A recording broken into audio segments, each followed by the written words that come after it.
नमस्कार।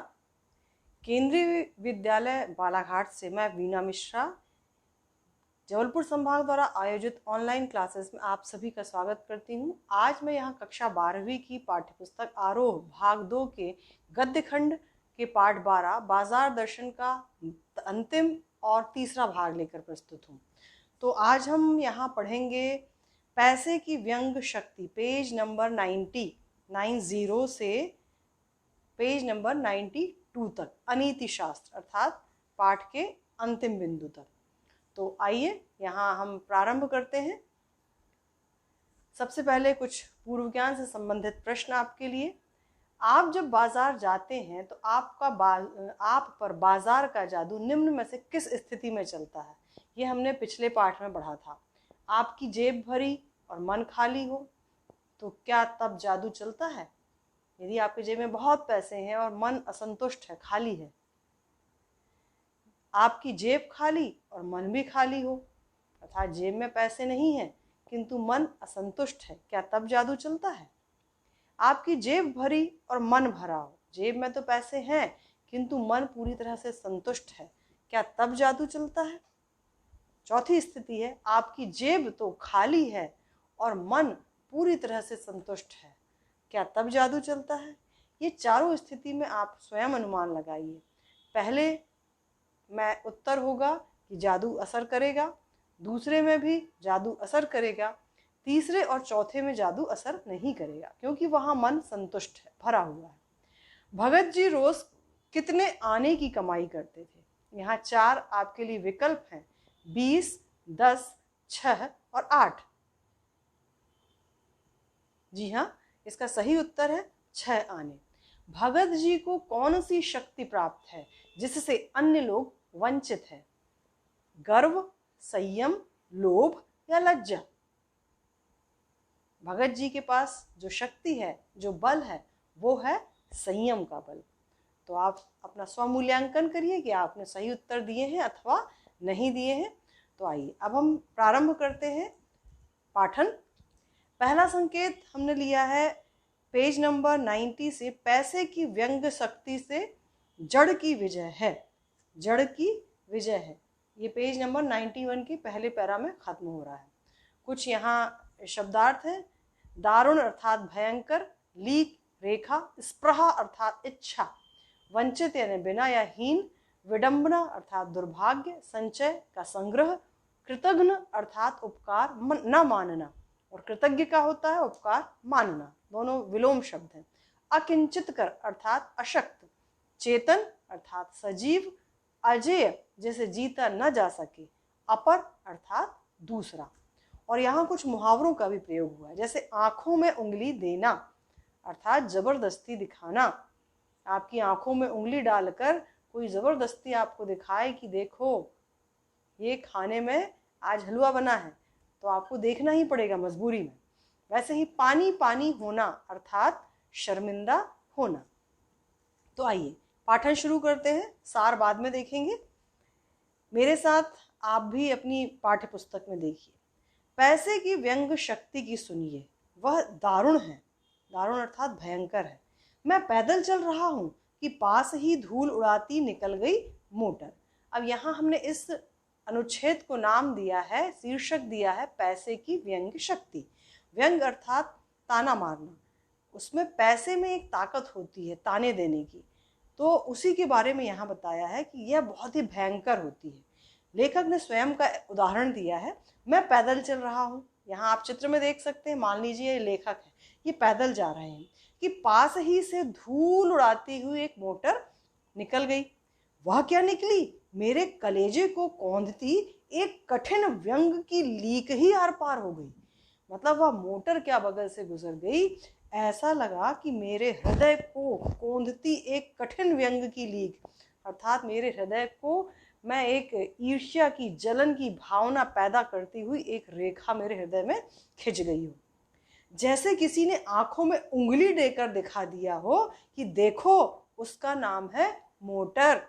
ऐसा लगा कि किसी ने मेरी आंखों में उंगली डालकर अर्थात जबरदस्ती मुझे दिखा दिया कि देखो वो मोटर है, नाम है मोटर और तुम उससे वंचित हो। और तुम जो कि पैदल जा रहे हो उस मोटर से वंचित हो, अर्थात तुम्हारे पास वह मोटर नहीं है। यह मुझे अपनी ऐसी विडंबना मालूम होती है कि बस पूछिए नहीं। अर्थात यहाँ ये बताया है कि जिनके पास धन है, पैसा है, उनके इस दिखावे की चीज़ों को देखकर जो साधारण मनुष्य है उसके मन में ईर्ष्या की भावना पैदा हो जाती है। वो अपने आप को हीन समझ लेता है, और केवल अपने आप को नहीं बल्कि जिनसे वह जुड़ा हुआ है, जिन माता पिता से वह जुड़ा हुआ है, उनको भी वह हीन समझ बैठता है। आगे सुनिएगा। यह मुझे अपनी ऐसी विडंबना मालूम होती है कि बस पूछिए नहीं। मैं सोचने को हो आता हूँ कि हाय, यही माँ बाप रह गए थे जिनकी यहाँ मैं जन्म लेने को था। अब देखिए, लेखक क्षण भर में ये सोच बैठा कि क्या मुझे ऐसे ही दरिद्र माँ बाप मिलने थे जिनके पास मोटर भी नहीं है? क्यों न मैं मोटर वालों के यहाँ हुआ। उस व्यंग में इतनी शक्ति है कि जरा मैं मुझे अपने सगों के प्रति कृतज्ञ कर देती है। अर्थात उस मोटर में इतनी व्यंग शक्ति थी, उस मोटर के में इतनी ताकत थी कि वो क्या निकली, उसने मुझे मेरे मन में ऐसी ईर्ष्या की भावना पैदा कर दी कि मैं अपने माता पिता को के प्रति भी कृतज्ञ हो गया, उनके उपकारों को भूल गया। लेकिन क्या लोक वैभव की यह व्यंग शक्ति उस चूरन वाले अकिंचित कर मनुष्य के आगे चूर चूर होकर ही नहीं रह जाती? अब पुनः लेखक किस पर पहुंच गए? भगत जी पर। अकिंचित कर अर्थात अशक्त। अशक्त तो अकिंचित कर इसको अर्थहीन भी कह सकते हैं, कि ऐसा मनुष्य जो अर्थहीन है, जो बहुत ही साधारण सा है, क्या ये लोक वैभव की, ये लोक वैभव है, मोटर, कार, बड़े बड़े मोबाइल, धन दौलत, जेवर, ये सब लोक वैभव की चीजें हैं, तो ये हम पर ऐसा ताना मारती हैं, ऐसी व्यंग शक्ति डालती है। किंतु यह व्यंग शक्ति उस अर्थहीन मनुष्य अर्थात भगत जी के सामने कैसी हो जाती है? चूर चूर हो जाती है, अर्थात पूरी तरह से नष्ट हो जाती है। इस व्यंग शक्ति का जादू उन पर नहीं चलता।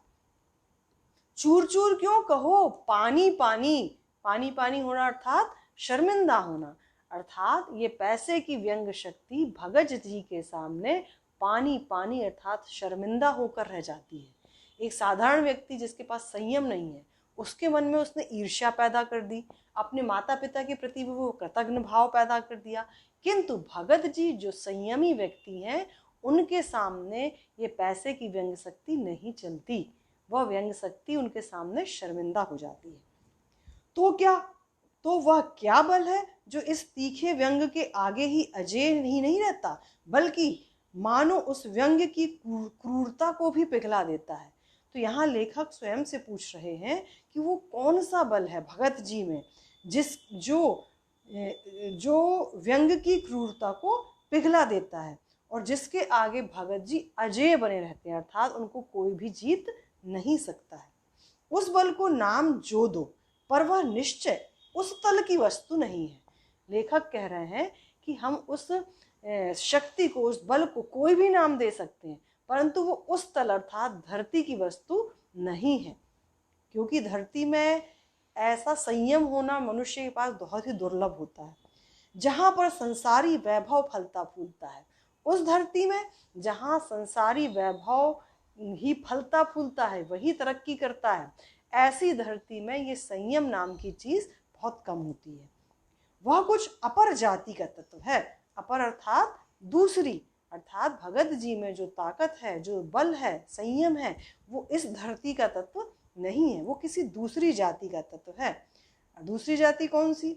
लोग स्पिरिचुअल कहते हैं। स्पिरिचुअल अर्थात होता है धार्मिक, आत्मिक, धार्मिक, नैतिक कहते हैं। इसे बहुत से नाम देते हैं लोग बोलते हैं कि अरे वो बहुत स्पिरिचुअल प्रकार के व्यक्ति हैं, बहुत आत्मिक है, बहुत धार्मिक है, उनमें नैतिक बल है। तो लेखक कह रहे हैं मुझे योग्यता नहीं कि मैं उन शब्दों में अंतर देखूं, अर्थात लेखक उन शब्दों में अंतर नहीं कर पा रहा, ये बड़े बड़े शब्द हैं, और प्रतिपादन करूं। मुझे शब्द से सरोकार नहीं है। सरोकार अर्थात मतलब, मुझे इस तरह के बड़े बड़े शब्दों से कोई मतलब नहीं है। क्यों? क्योंकि मैं विद्वान नहीं कि शब्दों पर अटकूं। लेखक इन शब्दों पर नहीं अटकना चाहता, लेकिन इतना तो है कि जहाँ तृष्णा है, बटोर रखने की स्पृहा है, वहाँ उस बल का बीज नहीं है। अर्थात जिस व्यक्ति के मन में तृष्णा अर्थात लालच है, बटोरने की लालसा है, स्पृहा अर्थात इच्छा है, वहाँ पे ये संयम जो ताकत है, संयम की ताकत, उसका वहाँ बीज भी नहीं है। ठीक है, बल्कि यदि उसी बल को सच्चा बल मानकर बात की जाए तो कहना होगा कि संचय की तृष्णा और वैभव की चाह में व्यक्ति की निर्बलता ही प्रमाणित होती है। अर्थात यदि मनुष्य संचय संग्रह करना चाहता है, लालच चाहता है, वैभव की कामना करता है, तो इससे वह बलवान नहीं हो जाता, बल्कि उसकी निर्बलता ही प्रमाणित होती है, निर्बलता ही सिद्ध होती है। जिस व्यक्ति में संयम है वो बलवान है, और जिस व्यक्ति में संयम नहीं है वह कमजोर है। निर्बल ही धन की ओर झुकता है। जिसमें अपने आत्मा का बल नहीं होता वो धन को जोड़ने की तरफ झुकता है। यह अबलता है। वह मनुष्य पर धन की ओर और चेतन पर जड़ की विजय है। ऐसा करना मनुष्य पर धन की विजय है और चेतन अर्थात सजीव पर निर्जीव की विजय है। मनुष्य सजीव व्यक्ति है, किंतु ये निर्जीव मोटर कार, गाड़ी, बंगला उस पर विजय प्राप्त कर लेते हैं। तो यहाँ लेखक ने बताया है कि जिनके पास संयम होता है उस पर पैसे की व्यंग्य शक्ति काम नहीं करती है। आइए सार देखते हैं। पैसे की व्यंग्य शक्ति चुभने वाली होती है। पैदल चलने वाले के पास से गुजरती धूल उड़ाती मोटर उस पर व्यंग करती है कि तेरे पास मोटर नहीं है। वह सोचता है मैं कितना अभागा हूँ, नहीं तो किसी मोटर वाले के घर जन्म क्यों न लेता। पैसे की व्यंग्य शक्ति का प्रभाव चूरन वाले भगत जी पर नहीं होता। उनमें इससे बचने का बल है। यह बल उसी को प्राप्त होता है जिसमें तृष्णा और संचय की प्रवृत्ति नहीं होती है। इस बल को आत्मिक, नैतिक, धार्मिक कोई भी बल कह सकते हैं। जिसमें यह बल होता है वह बाजार के व्यंग से प्रभावित नहीं होता। निर्बल ही धन की ओर झुकता है। भगत जी और हम विद्वानों में यही अंतर है।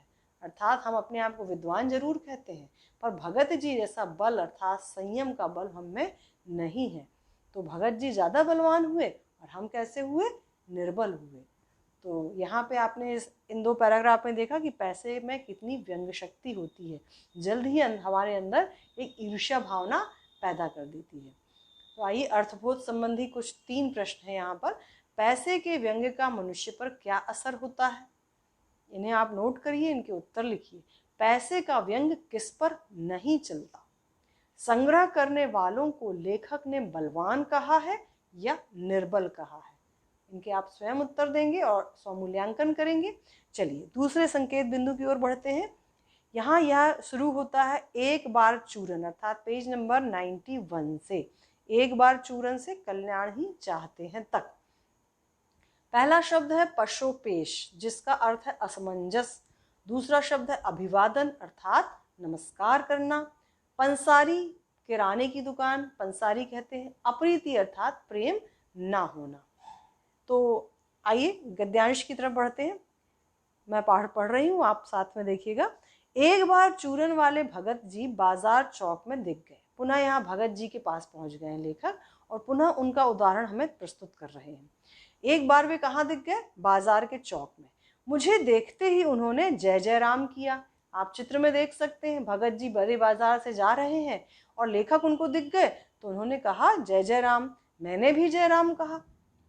उनकी आंखें बंद नहीं थी। यहाँ लेखक ये सिद्ध करना चाहते हैं कि भगत जी में यदि संयम है तो उसका कारण ये नहीं है कि वे बाजार से आंख बंद करके चलते हैं।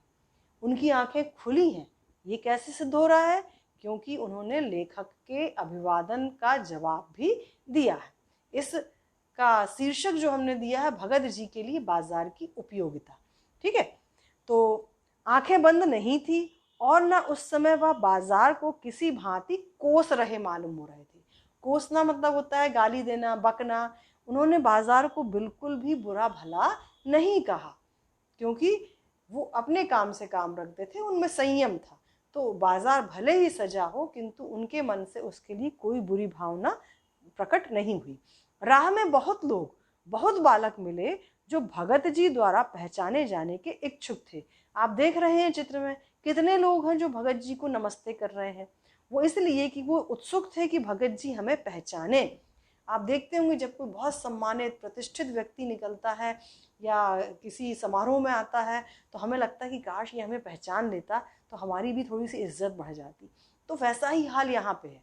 भगत जी भले ही एक छोटे से चूरन की फेरी लगाते हैं, किंतु उनका इतना सम्मान है कि जो भी उनको देखता है वो नमस्ते करता है और उनको उम्मीद रहती है कि ये मुझे पहचान ले तो लोगों में मेरा सम्मान भी बढ़ जाए।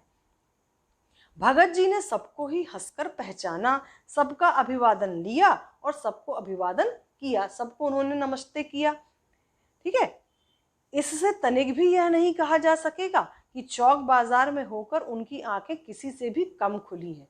ये उदाहरण क्यों दिया लेखक ने? ये बताने के लिए कि भगत जी की आंखें बंद नहीं थी अपितु खुली थी, वे सबको देख रहे थे। लेकिन भौचक्के हो रहने की लाचारी उनमें नहीं थी। अर्थात भौचक्के हम कब रह जाते हैं? जब हम सजा हुआ बाजार देखते हैं और उसकी चकाचौंध हमको भौचक्का कर देती है। तो ये आदत भगत जी में नहीं थी। वे इतने लाचार नहीं थे कि बाजार की सुंदरता देखकर भौचक हो जाते।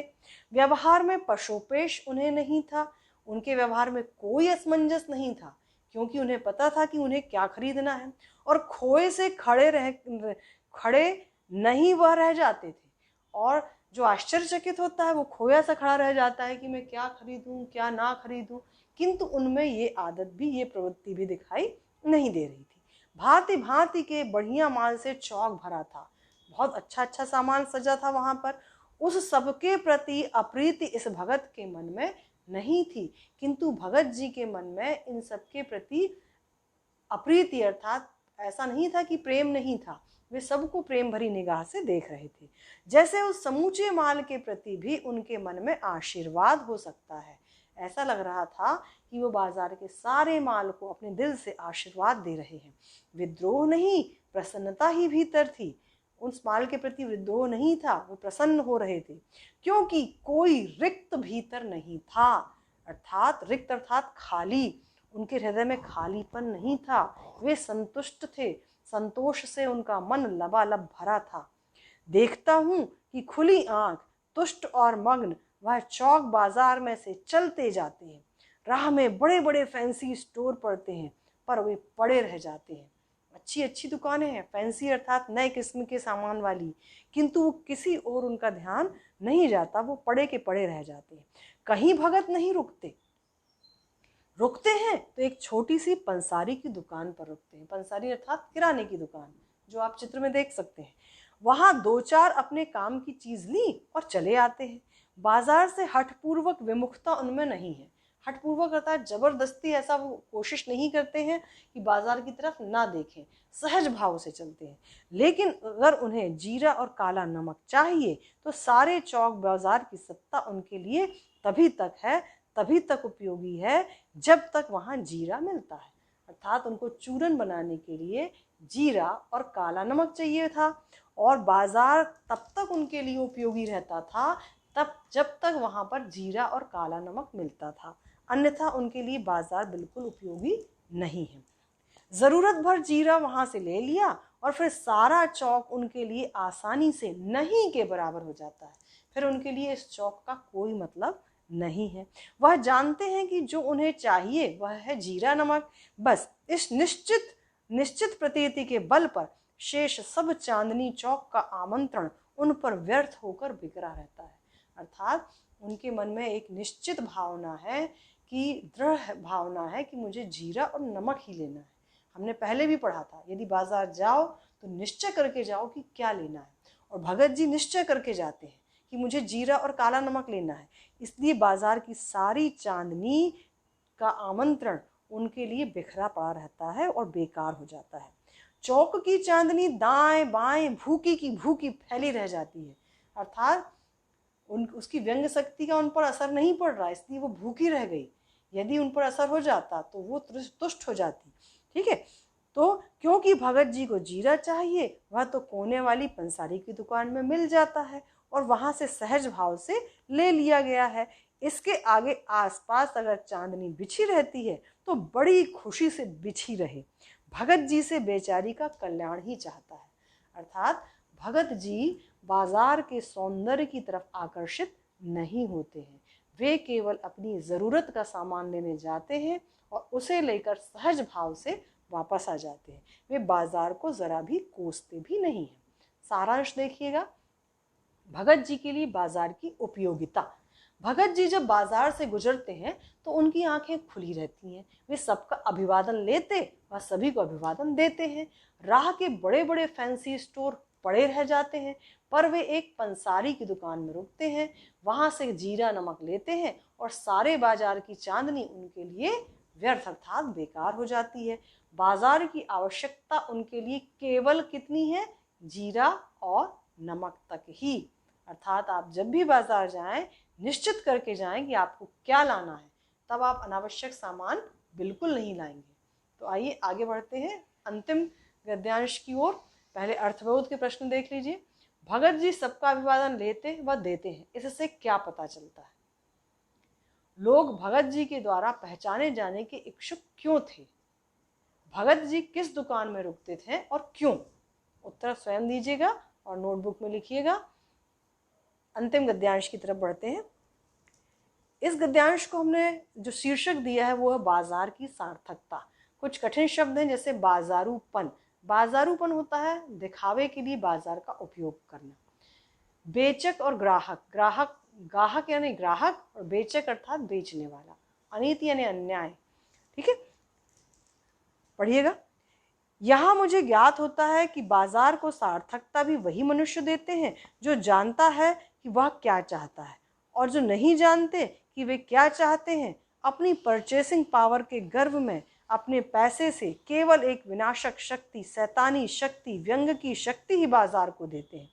अर्थात यहाँ लेखक ने इस निबंध का समापन करने का प्रयास किया है और उन्होंने बाजार की सार्थकता बताई है कि बाजार को सार्थकता अर्थात एक सम्मान वे ही लोग दे पाते हैं जो जानते हैं कि उनको खरीदना क्या है, और जो नहीं जानते कि उनको क्या खरीदना है वे केवल अपने पैसे की ताकत दिखाते हैं और इसी कारण वे केवल एक विनाशक शक्ति, शैतानी शक्ति, व्यंग की शक्ति ही बाजार को दे पाते हैं।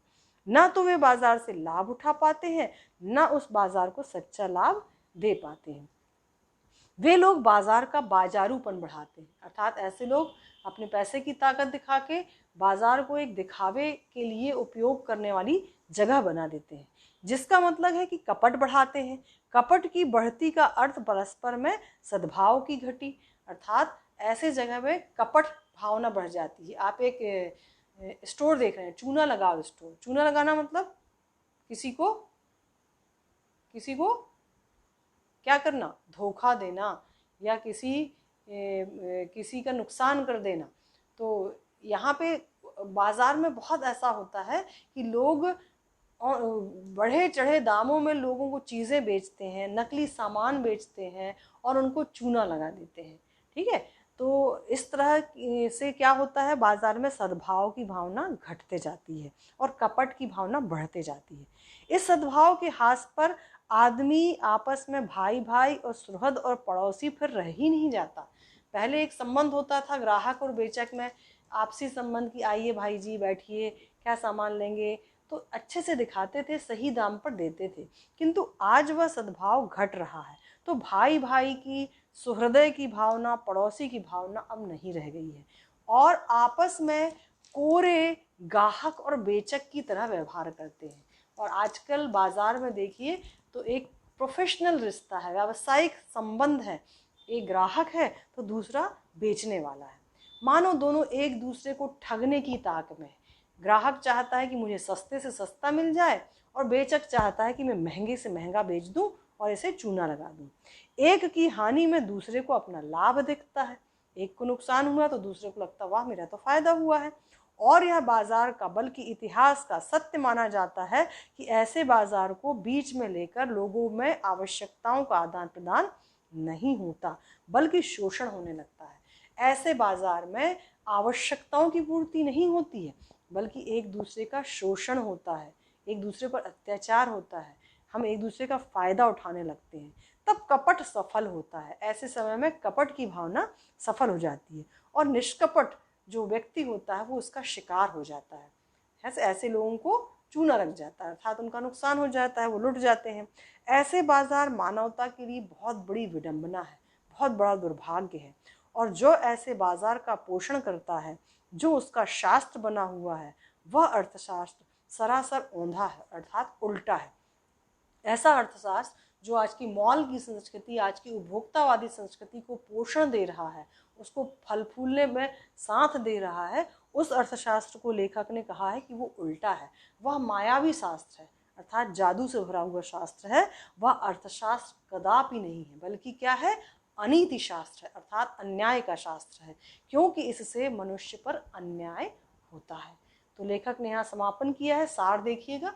जो मनुष्य जानता है कि उसको क्या चाहिए, उसी से बाजार को सार्थकता प्राप्त होती है। तो हम और आप निश्चय करें कि हम बाजार को सार्थकता देंगे। अनावश्यक चीज़ें खरीदने वाले बाजार की शैतानी और व्यंग शक्ति ही बढ़ाते हैं, और जो लोग अनावश्यक वस्तुएं खरीदते हैं वो बाजार में शैतानी और व्यंग्य शक्ति ही बढ़ाने का काम करते हैं। ऐसे लोगों के कारण बाजार का सामाजिक सद्भाव घटने लगता है और कपट बढ़ने लगता है। ऐसा बाजार मानवता के लिए बहुत बड़ा दुर्भाग्य है।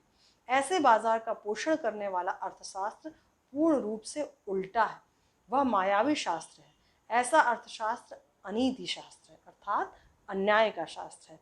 तो यहाँ लेखक ने हम सबको ये संदेश दिया है कि हम जब भी बाजार जाएं, अपनी आवश्यकता समझ कर जाएं और वही सामान लाएं जो हमें ज़रूरी है, अन्यथा बाजार का बाजारूपन बढ़ेगा, लोगों का सद्भाव घटेगा और हमारे समाज की जो सामाजिकता है, लोगों में सद्भाव की प्रवृत्ति है, उसका ह्रास होगा। तो आइए, आप यहाँ चित्र देख सकते हैं, जागो ग्राहक जागो, अर्थात हम एक ग्राहक हैं, उपभोक्ता हैं, हमें जागना है और ऐसी बाजारूपन की संस्कृति से बचना है और अपने परिजनों को, अपने संबंधियों को भी बचाना है। ठीक है, यही संदेश हमें इस पाठ से ग्रहण करना है। तो अर्थबोध के प्रश्न देखिए, बाजार को सार्थकता कैसे व्यक्ति दे सकते हैं। दूसरा प्रश्न, बाजार का बाजारूपन कौन बढ़ाते हैं। तीसरा प्रश्न, शोषण वाले बाजार के अर्थशास्त्र को लेखक ने क्या कहा है। तो अब आपके लिए आगे एक गतिविधि है, इसको मैंने नाम दिया है चित्रांकन से शब्दांकन। बच्चों, यहाँ कुछ चित्र दिए गए और मैंने कुछ शब्द भी दिए हैं, अर्थात वाक्यांश दिए हैं।